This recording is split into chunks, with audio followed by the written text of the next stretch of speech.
नमस्कार साथियों, मैं अनुज और आप देख रहे हैं आपका अपना YouTube channel AK Patel sir.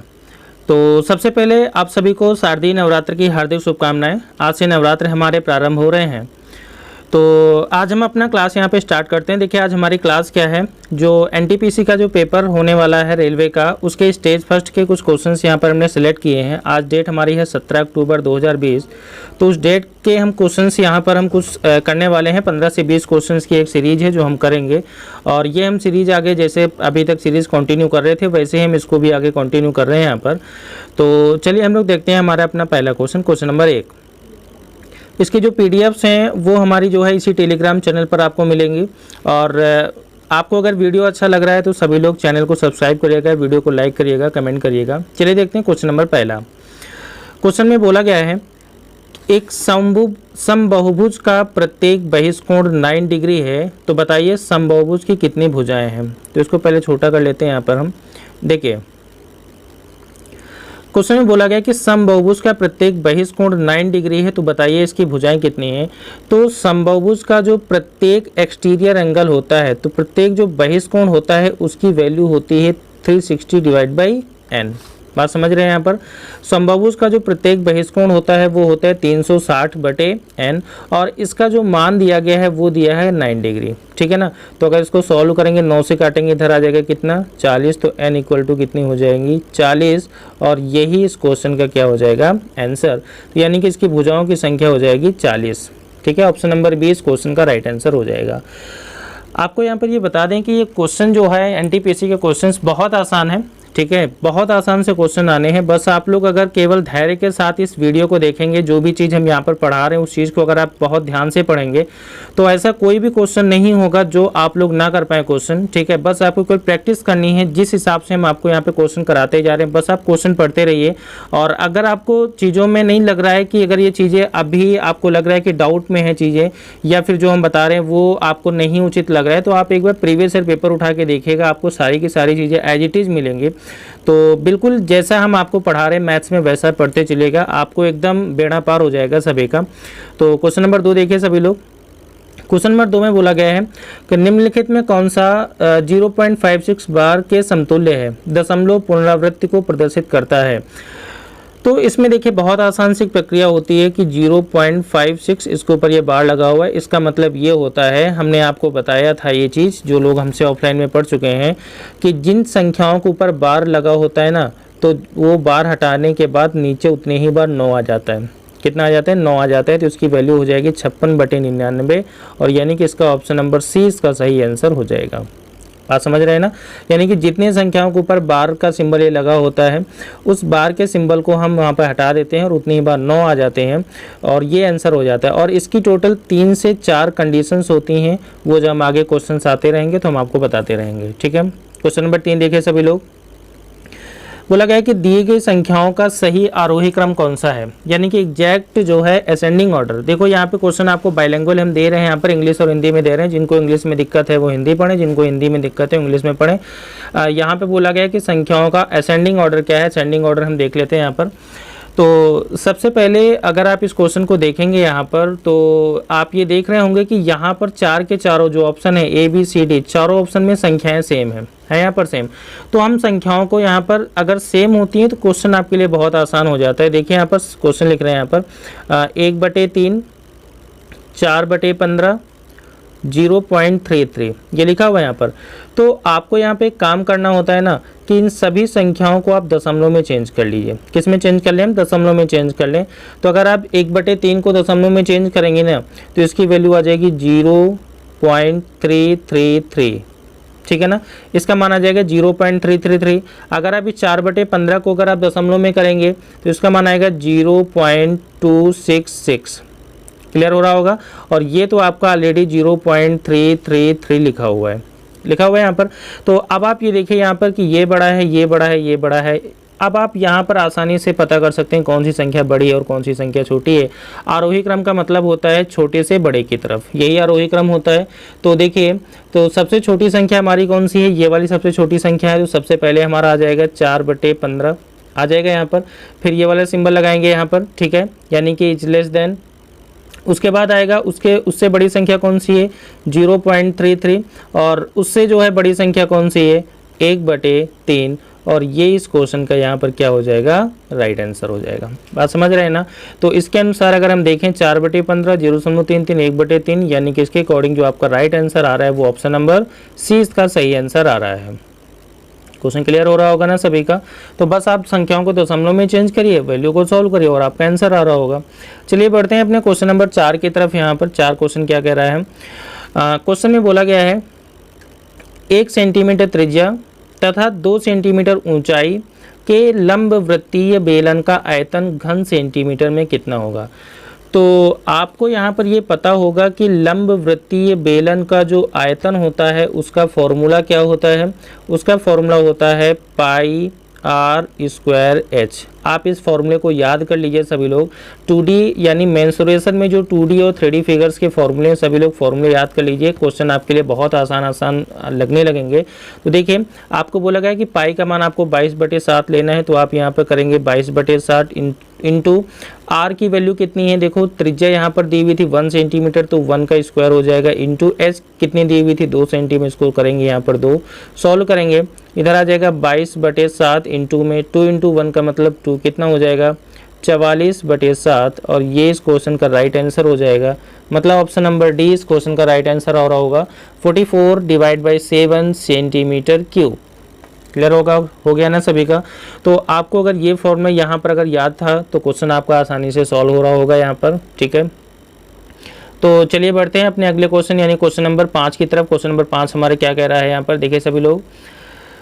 हाँ, बहुत आसान सा क्वेश्चन है, चाल समय दूरी का क्वेश्चन है। विष्णु 10 किलोमीटर प्रति घंटा 30 किलोमीटर प्रति घंटा और 8 किलोमीटर प्रति घंटा की चाल पर समान दूरी तय करता है तथा पूरी यात्रा पर कुल 15.5 मिनट का समय लेता है। तो उसके द्वारा की गई यात्रा की कुल दूरी किलोमीटर में कितनी है, ये आपको बताना है।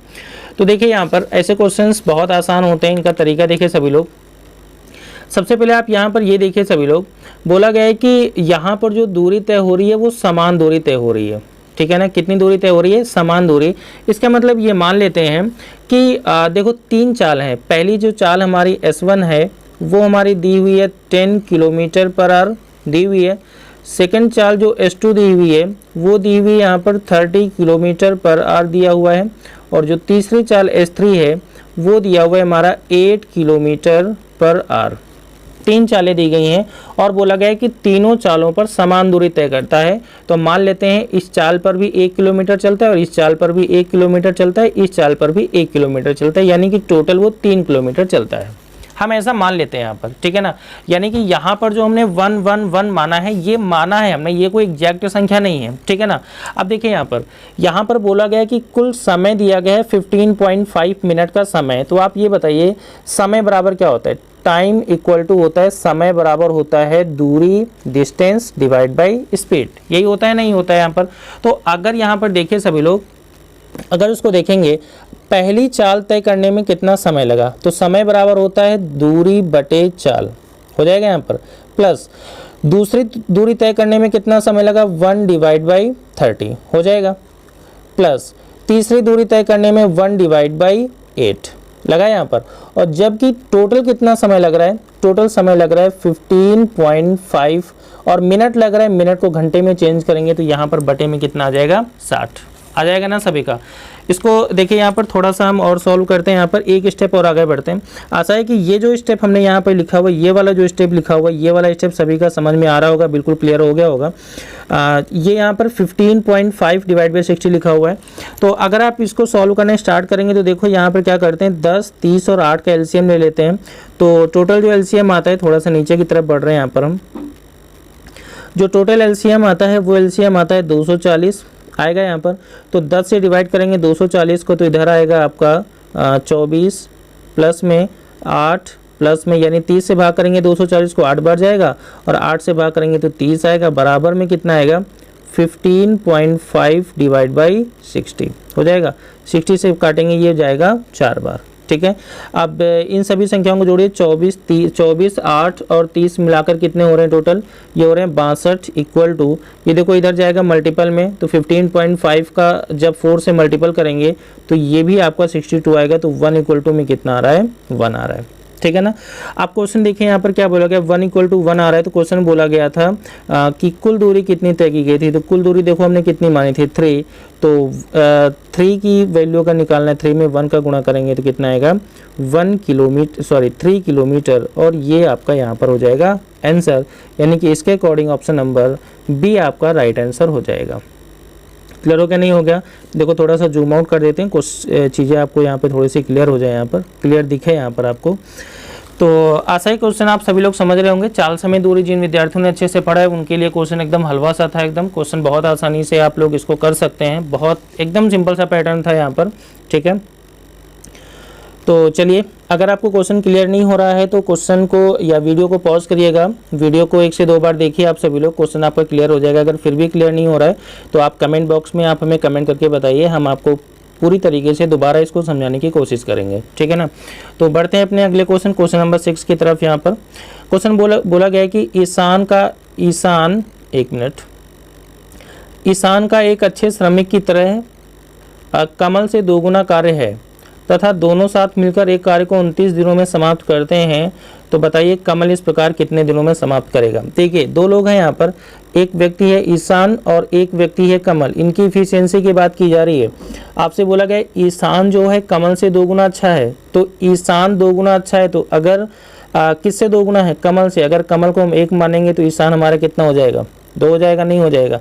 ये अनुपात का पार्ट है, ये क्लियर होना चाहिए आपको। बोला गया कि दोनों एक साथ मिलकर काम को 29 दिनों में करते हैं, तो देखिए अगर दोनों एक साथ मिलेंगे तो कितनी क्षमताएं करेंगे, 3 क्षमताएं, भाई 2 क्षमता और 1 क्षमता मिला के कितनी क्षमता है, 3 क्षमता। 3 क्षमता को करने में कितना समय लग रहा है, देखिए लिखा हुआ है यहाँ पर 29 दिन, तो 1 क्षमता के लिए कितने दिन में करेगी, 29 इंटू में 3 हो जाएगा। इफिशियंसी वाले पार्ट में हमने बताया था कि जो भी चीज़ें होती हैं गुणे की जगह भाग, भाग की जगह गुणा होता है, तो 1 इफिशियंसी कितना आ जाएगा, इधर आ जाएगा 87 हो जाएगा यहाँ पर। अब क्वेश्चन बोला गया कि बताइए कमल कितने दिन में करेगा। देखो कमल की क्षमता कितनी है, 1 है, और 1 क्षमता करने में कितना समय लग रहा है, 87, और यही इस क्वेश्चन का राइट आंसर, यानी सी इस क्वेश्चन का राइट आंसर हो जाएगा। आ रहा होगा ना सभी का, बहुत आसान सा था, इफिशियंसी वाला पार्ट था, टाइम एंड वर्क का क्वेश्चन है, क्वेश्चन बहुत आसान सा था, ठीक है। क्वेश्चन नंबर 7 देख रहे हैं हम लोग सभी लोग यहाँ पर।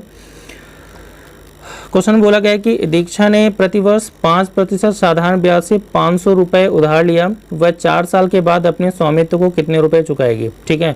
यानी कि जो रुपए चुकाने हैं, तो जो रुपए चुकाए जाते हैं उसमें आपका प्रिंसिपल होता है प्लस आपका ब्याज भी होता है, क्योंकि यहाँ पर साधारण ब्याज है तो साधारण ब्याज होगा, अगर चक्रवृद्धि ब्याज होता तो चक्रवृद्धि ब्याज होगा। तो सबसे पहले हम यहाँ पर साधारण ब्याज निकाल लेते हैं। तो आप ये बताइए SI का फॉर्मेट क्या होता है, तो SI का फॉर्मेट होता है PRT/100, ये होता है यहाँ पर। देखिए प्रिंसिपल हमने कितना लिया था उधार, 500 रुपये, 500 लिखा, रेट ऑफ इंटरेस्ट हमारा कितना है 5% लिखा हुआ था, और समय कितना है, देखो 4 साल बाद रिकवर हो रहा है, तो 4 बटे में कितना 100, 0 से 0 कैंसिल हो जाए, कितना आएगा 5 × 5 25, 25 × 4 कितना 100, यानी कि जो हमारा सिंपल इंटरेस्ट आएगा वो हमारा कितने रुपए आ जाएगा, 100 रुपये आ जाएगा। आपको अमाउंट बताना है कितना चेक पे करना पड़ेगा, तो देखो प्रिंसिपल हमारा था 500 रुपये, और जो हमने SI देखो निकाला वो हमारा कितना निकाला 100, तो टोटल हमें कितना पे करना पड़ेगा 600 रुपये, और ये आंसर यानी कि इसका ऑप्शन नंबर सी इस क्वेश्चन का राइट आंसर हो जाएगा। क्वेश्चन क्लियर हो गया होगा ना सभी का, यानी कि ऑप्शन नंबर सी इस क्वेश्चन का यहाँ पर राइट आंसर हो जाएगा। अगला क्वेश्चन देखिए, क्वेश्चन नंबर 8 हमारा क्या कह रहा है यहाँ पर। क्वेश्चन नंबर 8 कह रहा है कि एक जल टैंक में 2 छिद्र हैं, अकेले वन छिद्र यानी कि छिद्र नंबर 1 टैंक को 9 घंटे में खाली कर रहा है, बहुत ध्यान से समझिए, खाली कर रहा है, और अकेले छिद्र 2 यानी सेकंड जो छिद्र है वो टैंक को 6 मिनट में खाली कर रहा है, देखो ये भी खाली कर रहा है। यदि जल रिसाव नियत दर पर हो तो दोनों एक साथ चलने पर कितने मिनट में टैंक खाली होगा। देखिए पाइप एंड टंकी का क्वेश्चन है, बहुत आसान सा क्वेश्चन है। देखिए हम मान लेते हैं कि यहाँ पर छिद्र 2 हैं, A और B। पहला छिद्र टंकी को 6 मिनट में खाली कर रहा है, तो यहाँ पर लिखेंगे 6, और दूसरा छिद्र टंकी को कितने मिनट में खाली कर रहा है, 1 सेकंड। पहला यहाँ पे खाली करा है 9 मिनट में, दूसरा खाली करा है 6 मिनट में, तो दोनों का एलसीएम लीजिए कितना आएगा 18 आ जाएगा। दोनों का एलसीएम में 3 आ जाएगा, 9 से डिवाइड करेंगे 3 को 2 बार जाएगा और 6 से डिवाइड करेंगे तो 3 आएगा। इसका मतलब जो टंकी की टोटल पानी आना है वो कितना आना है 18 पानी आना है। और ये जो 2 और ये 3 आ रहे हैं वो क्या आ रहा है, ए जो है 1 मिनट में कितना पानी खाली करेगा 2, और बी 1 मिनट में कितना पानी खाली करेगा 3। तो अगर दोनों एक साथ मिलकर चलेंगे तो 1 मिनट में कितना पानी खाली होगा 5 पानी खाली होगा ना। तो टोटल जो टाइम लगेगा वो कितना लगेगा, देखिए टोटल टाइम निकालने के लिए देखो टंकी टोटल कितनी है 18 डिवाइड बाई कितने से 5 से, कितना आएगा 5 से 15, 3 से ही 3/5, और ये मिनट आंसर हो जाएगा। ठीक है, और ये आंसर आपका हो जाएगा, यानी कि ऑप्शन नंबर ए इस क्वेश्चन का राइट आंसर हो जाएगा 3 होल नंबर 3 डिवाइड बाई 5। बहुत आसान सा था, पाइप एंड टंकी का बेसिक पार्ट का टाइप का क्वेश्चन था ये। ठीक है, अगला क्वेश्चन नंबर 9 देखिए सभी लोग। यहाँ पर बोला गया है कि एक औरत प्रत्येक वर्ष के प्रारंभ में 2000 रुपये प्रति वर्ष 5% चक्रवृद्धि ब्याज की दर से निवेश करती है, वह दूसरे वर्ष के अंत में कितने रुपए का निवेश करेगी। ठीक है, यानी कि ये बताना है कि प्रत्येक वर्ष वो 2000 रुपये का निवेश कर रही है, और आपको बताना है कि 2 साल में उसका जो इन्वेस्टमेंट होगा वो कितने रुपए हो जाएगा, आपको ये बताना है। देखिए सभी लोग, जो अब ये बताइए सभी लोग, हर साल 2000 रुपये वो औरत अपनी तरफ से इन्वेस्ट कर रही है, साथ में जो है उससे हर साल 2000 रुपये पर, यानी जो भी धन इन्वेस्ट किया है उस धन पर आपको ब्याज भी तो मिलेगा वहाँ पर। तो ये बताइए फर्स्ट ईयर में कितनी धनराशि प्राप्त होगी।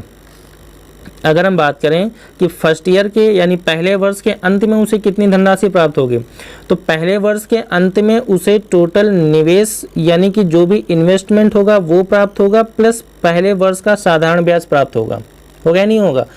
तो यानी कि आप ये समझिए यहाँ पर ये बोला गया कि चक्रवृद्धि ब्याज से निवेश किया जा रहा है, तो इसमें आप बिल्कुल कंफ्यूज मत होइएगा। जो पहले वर्ष का साधारण ब्याज और पहले वर्ष का चक्रवृद्धि ब्याज होता है वो दोनों सेम होते नहीं होते। यानी कि जैसे अगर मान लिया कि हम आपसे ये कहें कि आपने 100 रुपये धनराशि जमा की और आपको साल में 10 रुपये का ब्याज मिला, तो आपके पास अब कितने रुपए हो गए 110 रुपये हो गए ना। वैसे ही देखिए, इसने अगर 2000 रुपये जमा किया और 5% के हिसाब से उसको ब्याज मिल रहा है, तो देखिए एक साल में कितना रुपया हो जाएगा। तो देखिए 2000 रुपये निवेश हो रहा है, प्लस में एसआई बराबर कितना होता है पीआरटी बटे 100, तो 2000 प्लस एसआई हमारा है प्रिंसिपल पी इंटू आर कितना है 5 इंटू 1 डिवाइड बाई कितना 100, क्योंकि हम फर्स्ट ईयर का निकालें इसलिए यहाँ पर 1 लिखेंगे। तो देखिए इधर कितना आएगा 2000 प्लस 0 से 0 काटेंगे तो इधर हो जाएगा 100, इधर हो जाएगा 100, इसका मतलब हो जाएगा 2100 रुपये हो जाएगा यहाँ पर।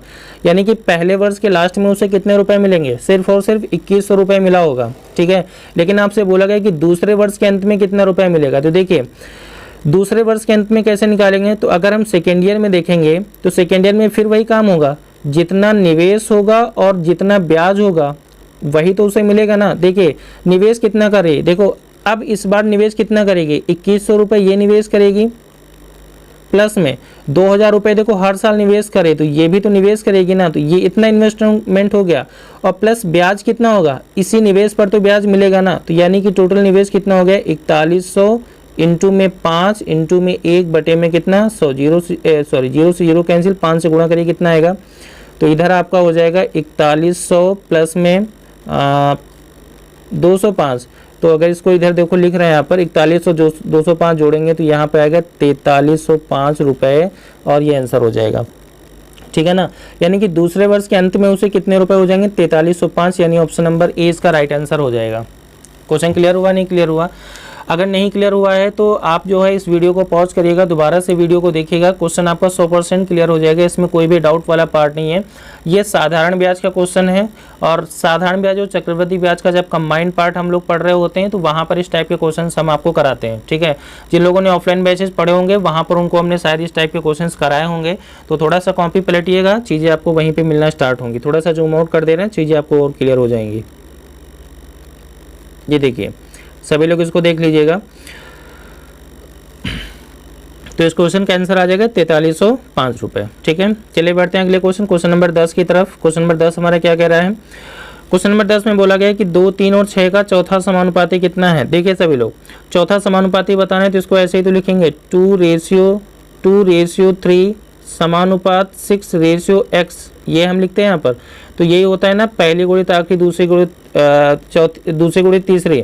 तो यहाँ पर हो जाएगा 2 इंटू एक्स बराबर 3 इंटू में 6, 2 से काटेंगे 3 बार जाएगा, तो x इक्वल टू कितना हो जाएगा 9। और ये इस क्वेश्चन का आंसर यानी कि ऑप्शन नंबर फर्स्ट इस क्वेश्चन का बिल्कुल करेक्ट आंसर हो जाएगा। ठीक है, बहुत आसान सा था, रेशियो प्रोपोर्शन का बेसिक लेवल का क्वेश्चन था ये। ठीक है, अगला देखते हैं क्वेश्चन नंबर 11 क्या कह रहा है हमारा।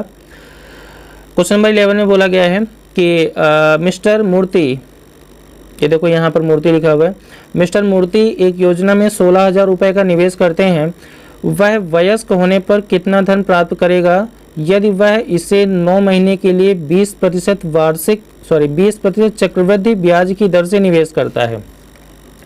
तो देखिए सभी लोग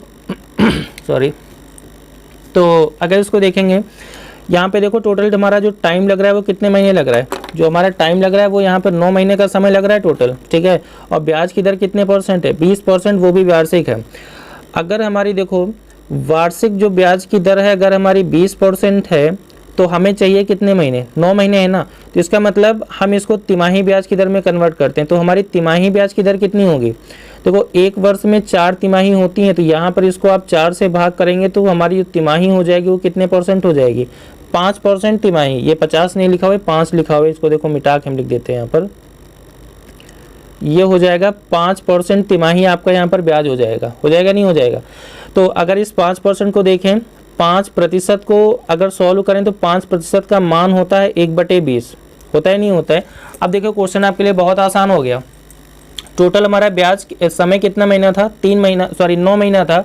तो 9 महीने के लिए देखो हमने जो जिन विद्यार्थियों ने ऑफलाइन क्लासेस पढ़ी वहाँ पर हमने चक्रवृद्धि ब्याज के लिए कॉन्सेप्ट बताया। देखिए पहली तिमाही, दूसरी तिमाही और तीसरी तिमाही ये बताया है। पहली तिमाही में 1 लाइन होती है, दूसरी में 2 लाइनें होती हैं और तीसरी में 4 होती हैं, क्योंकि यहाँ पर ब्याज मिलता है। ठीक है, तो देखिए टोटल धनराशि हमारी कितनी थी, 16,000 रुपये थी ना यहाँ पर। तो यहाँ पर कौन सा ब्याज आ जाएगा, इस 16,000 का 5% आएगा या फिर 16,000 का 1/20 निकालिए, दोनों का मतलब सेम। ठीक है, हमने इसको 1/20 इसलिए कन्वर्ट किया क्योंकि 5% की बजाय अगर हम 1/20 से सॉल्व करते हैं तो चीज़ें हमारे लिए आसान दिखती हैं हमारे लिए, बल्कि होती वैसे ही हैं। तो 16,000 का 1/20 हमारा कितना होता है, 800 होता है। तो अगर यहाँ पे 800 है तो ये भी 800 हो जाएगा और ये भी 800 हो जाएगा यहाँ पर। तो देखिए क्योंकि ये सारे के सारे कॉमन होते हैं। अब देखिए अगर यहाँ पर आ रहे हैं तो यहाँ पर ब्याज इस ब्याज का ब्याज आता है, तो 800 का 1/20 कितना हो जाएगा, 40, और ये भी 40 और ये भी 40 हो जाता है यहाँ पर। और देखो फिर 40 का 1/20 हमारा कितना हो जाता है, 2 हो जाएगा यहाँ पे। तो ये देखिए ये जो हमारा जो निकला है यहाँ पर, ये जो चीज़ें लिखी हुई हैं ये 3 वर्ष यानी 9 महीने का CI बोला आया है यहाँ पर। ठीक है ना, तो टोटल CI जोड़ेंगे तो 8 8 16 3 24, तो ये हो गया, प्लस में 4 3 12 120 प्लस 2 122 हो गया यहाँ पर 122। तो टोटल जोड़ेंगे कितना हो जाएगा, 2522 हो गया यहाँ पर। तो आपसे बोला गया है कि क्या बोला गया था, कितना धन प्राप्त होगा। तो देखिए 16,000 रुपये उसने लगाया था वो तो मिलेगा ही मिलेगा, प्लस 2522 रुपये और मिलेगा। थोड़ा सा हम नीचे की तरफ बढ़ते हैं तो अगर आप इसको यहाँ पर देखेंगे तो 16,000 प्लस 2522 तो कितना हो जाएगा, 18,522 रुपये, और ये इस क्वेश्चन का यहाँ पर राइट आंसर हो जाएगा। दोनों को जोड़ेंगे तो 18,522, यानी कि ऑप्शन नंबर डी इस क्वेश्चन का बिल्कुल करेक्ट आंसर आपके लिए आ रहा होगा यहाँ पर। ठीक है, तो आशा करते हैं कि ये क्वेश्चन आपको क्लियर हो रहा होगा, क्योंकि बहुत आसान से क्वेश्चन था। यहाँ पे कुछ भी ऐसा नहीं था कि जो आपको बहुत डाउट लगे। जो भी हमने ऑफलाइन बैचेज में चीज़ों को पढ़ाया है आप बस उन्हीं चीज़ों को एक बार रिमाइंड करिएगा, चीज़ें आपके लिए क्लियर हो जाएंगी। ठीक है, और अगर नहीं भी पढ़ा है तो आप एक बार कंपाउंड इंटरेस्ट, SI और CI का टॉपिक पढ़ लीजिए, आपके लिए काफ़ी आसानी यहाँ पे सिद्ध होगी। आपको हम कुछ टॉपिक बता दे रहे हैं जो भी NTPC में आपके लिए बहुत इंपॉर्टेंट रोल प्ले करेंगे। तो सबसे पहले आप जो है सिंप्लीफिकेशन पढ़िएगा,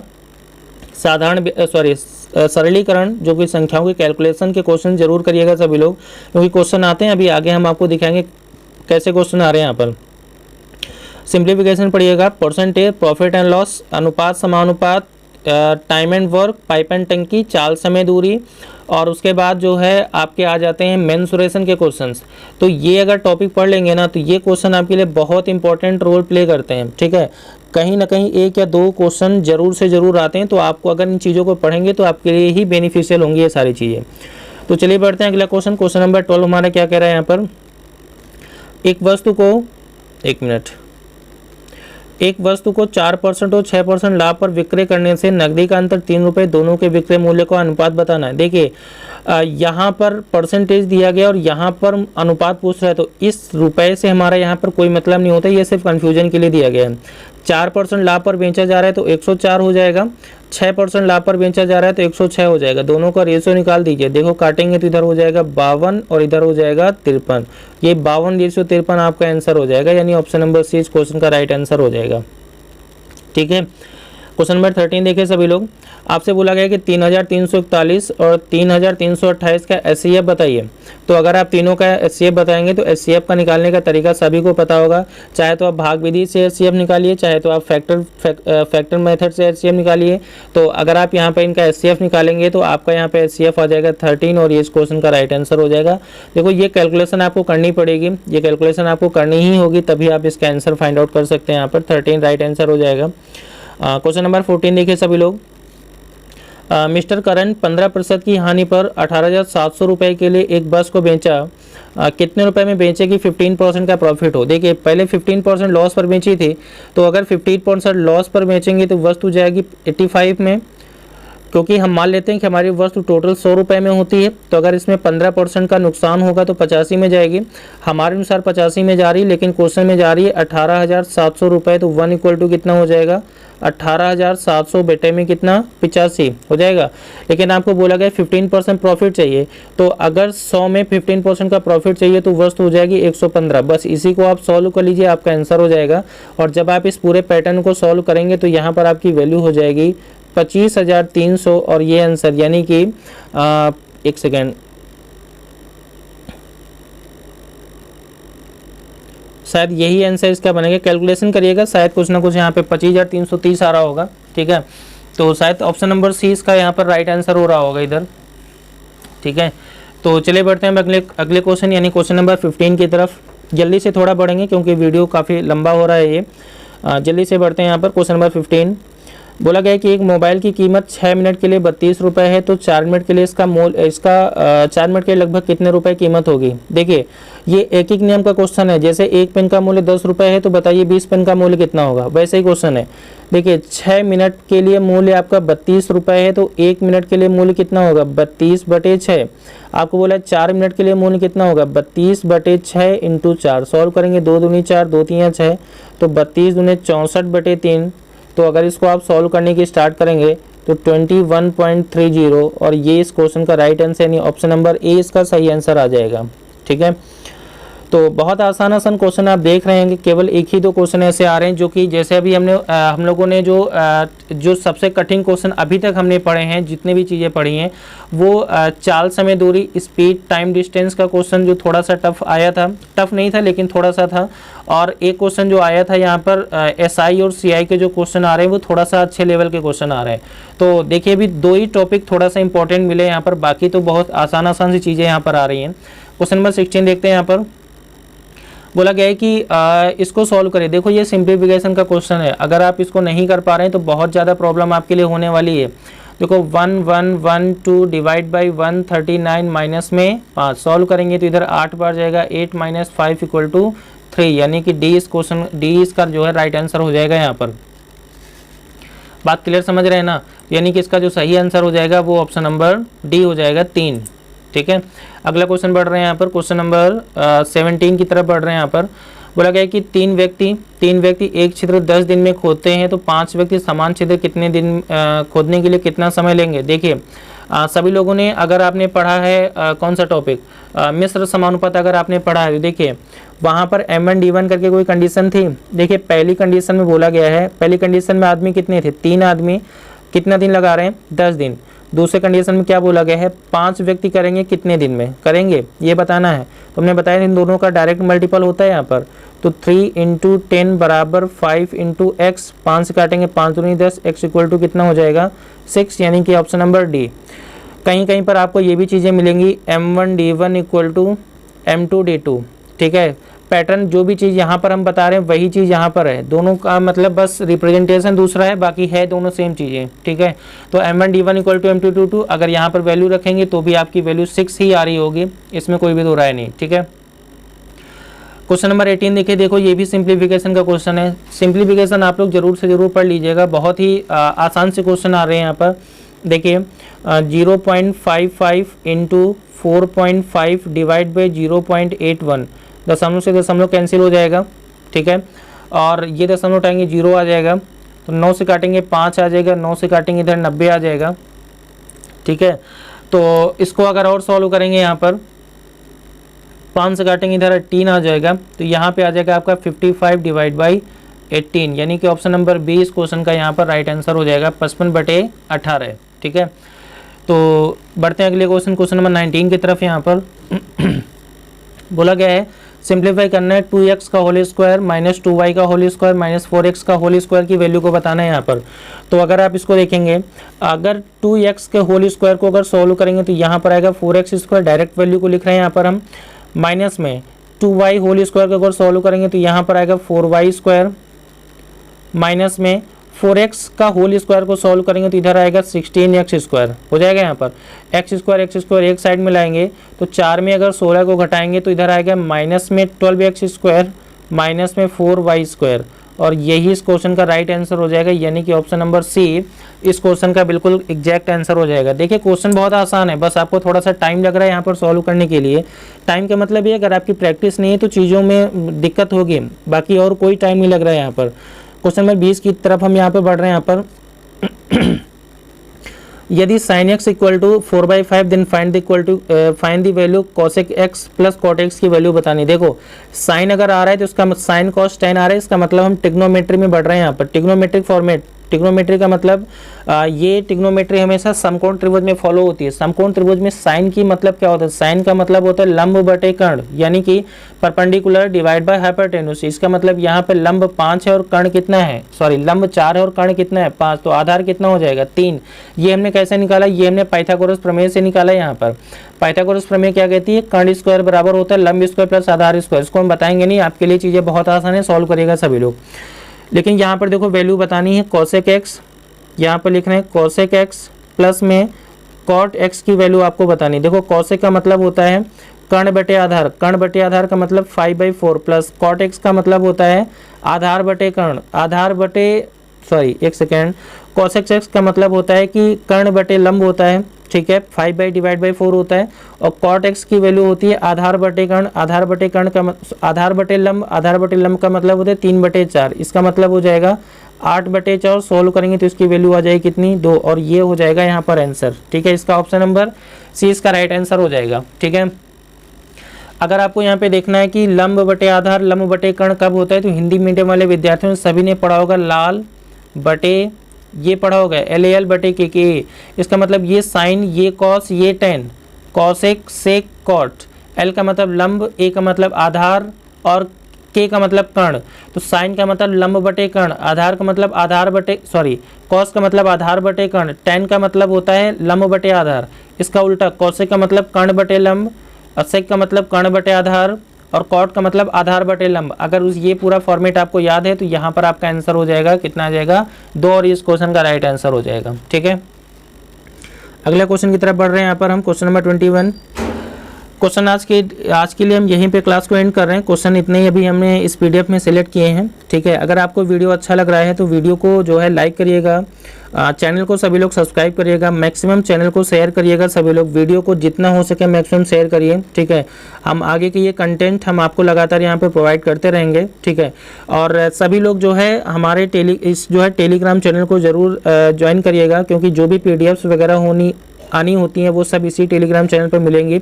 आपको वहाँ पे केवल सर्च करना होता है AK पटेल सर, ठीक है। तो अगर आप AK पटेल सर सर्च करेंगे तो आप जो है हमारे टेलीग्राम चैनल पर भी आ जाएंगे, और यही यूट्यूब पर अगर आप AK पटेल सर सर्च करेंगे तो आप हमारे यूट्यूब चैनल पर भी उपलब्ध हो जाएंगे। अगर आप फेसबुक में AK पटेल सर सर्च करेंगे तो आप हमारे फेसबुक पेज पर पहुंच जाएंगे, ठीक है। यानी कि किसी भी सोशल साइट पर अगर आपको हमें सर्च करना है तो केवल आप AK पटेल सर सर्च करिएगा, AK पटेल सर सर्च करिएगा, आप हमारे हर एक सोशल मीडिया प्लेटफॉर्म पर आप हमारे पहुंच जाएंगे, ठीक है ना। तो मैक्सिमम आप वीडियो को शेयर करिए। देखो हमारा ये काम होता है वीडियो को प्रोवाइड करना, वीडियो हम आपको देते हैं और ये उसके बाद आपकी जिम्मेदारी होती है कि आप वीडियो को कितना ज़्यादा से ज़्यादा इसको लोगों को फॉरवर्ड करते हैं, ठीक है ना। जितना ज़्यादा फॉरवर्ड करते हैं उतने ही अच्छे व्यूज़ आते हैं और उतनी ही अच्छी मेहनत करके हम आपको वीडियोज़ और देने की कोशिश करते हैं, ठीक है। तो आज के लिए हम इतने रखते हैं, मिलते हैं अगली क्लास में, तब तक के लिए ऑल द बेस्ट। और हाँ, ये जो पीडीएफ आपके सामने लगी हुई है, ये पीडीएफ आपको हमारे इसी टेलीग्राम चैनल पर उपलब्ध होगी या इस वीडियो के जो है डिस्क्रिप्शन बॉक्स में आपको इसकी पीडीएफ का लिंक आपको वहाँ पर मिल जाएगा, ठीक है। तो आज के लिए इतना ही, that's all, bye bye, good night.